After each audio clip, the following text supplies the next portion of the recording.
Dalam kitab Adabul Mufrad Imam Al-Bukhari, dia ada satu hadis, bukan satu hadis, satu kisah daripada Al-Hasan. Dia ceritakan 3 wasiat.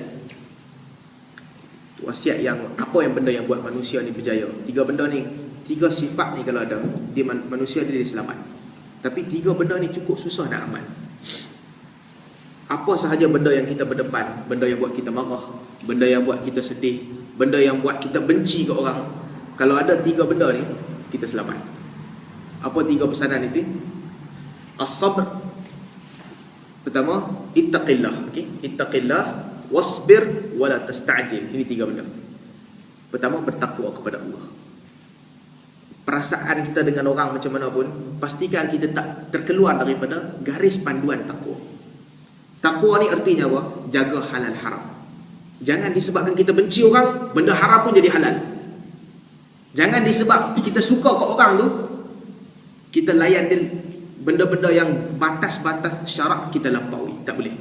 Jadi ittaqillah, benda yang pertama. Apa sahaja. Tentuan kadang-kadang kita terperangkap dalam perasaan. Kita duk rasa aku buat ni tak apa, dekat dia tak apa, aku buat begini. Sebab apa? Sebab aku benci dia. Label orang dengan label yang tak baik ni salah.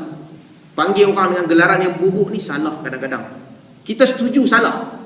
Boleh tak aku nak gelar orang ni dengan gelaran-gelaran yang buruk? Kita kata betul, salah. Semua orang beriman dengan ayat Quran. Wala talmizu anfusakum, jangan kamu hina orang, panggil lah.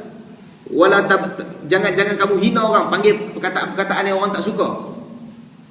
Jangan panggil gelaran-gelaran yang orang tak suka. Semua orang setuju. Tetapi kadang-kadang kita terperangkap kerana kebencian ataupun sukanya kita ke orang lain. Untuk kita sama-sama lah. Saya ingat kita tak ada masalah begini. Dalam kes politik sebagai contoh, kadang-kadang kita benci dan juga suka ataupun benci orang buatkan kita melampaui batas. Gelaran-gelaran yang patutnya tak boleh, dan kita pun tahu tak boleh, tapi sebab kita benci orang tu, kita bagi orang tu gelaran-gelaran ini. Pertama sekali, ittaqillah. Suka orang ke, tak suka orang ke, benci orang ke, apakah, batas takwa tu mesti ada. Dia mesti ada. Saya tengok kat Malaysia ni, sahabat-sahabat kita sebahagian yang ikut agama, tapi perkataan mereka terhadap orang ni melampau. Gelaran-gelaran, gelaran al-juburi lah, apa benda-benda tak patut. Kau benci orang kau punya pasal, tapi itu benda pertama yang kena ikat. Ittaqillah. Batasan dia mesti ada, takwa. Yang kedua, ittaqillah wasbir, sabar. Yang kedua, sabar. Tindakan kita mesti sabar. Dan yang ketiga, sama juga macam sabar, wala tasta'jil, jangan berebut. Jangan berebut ni artinya apa? Tindakan yang kamu nak buat tindakan tu, apa tindak balas kamu, jangan berebut. Jangan buat tindak balas dengan fikiran kamu yang pertama. Ittaqillah wasbir wala tasta'jil. Takwa kepada Allah, sabar kamu, mesti sabar. Dan juga jangan berebut. Kita benci orang sebagai contoh, jangan bertindak kepada dia berdasarkan benda pertama dalam otak kita. Sebab benda pertama itu, benda tu yang merosakkan kita. Nabi pergi ke kubur kan, ada perempuan tengah menangis. Nabi pesan kat dia, sabar, jangan menangis. Dia menangis juga. Dia kata, hang tahu hang tak kena musibah, aku yang kena, anakku yang mati. Lepas tu dah habis dah, dia datang kat Nabi, dia kata, ya Rasulullah, sekarang aku dah sabar dah. Nabi kata, dah, as-sabru inda sadmatil ula. Sekarang sabar ni tak kira. Tapi bila sabar tu penting, apabila kamu kena pukulan yang pertama, ketika tu sabar dinilai. Jadi ittaqillah wasbir wala tasta'jil. Takwa kepada Allah, bersabar, dan jangan tergesa-gesa ambil tindakan.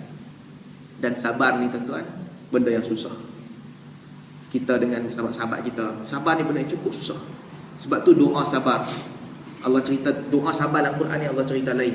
Doa iman kita minta kepada Allah, ya Allah jadikan kami beriman, kita minta. Tapi sabar ni, doa dia Allah sebut, Rabbana afrigh alaina sabran. Ya Allah, afrigh alaina, isikanlah kepada kami ni dengan sabar. Sebab sabar tu susah. Kalau Allah tak isi sifat sabar tu, kita tak dapat. Rabbana afrigh alaina sabran. Ya Allah, isilah jiwa kami ni, masukkan dalam hati kami sifat sabar. Wa thabbit aqdamana, dan teguhkan kaki-kaki kami. Isikan kami dengan sabar, teguhkan kaki kami. Wansurna 'alal qaumil zalimin, dan tolong kami di atas kaum-kaum yang zalim.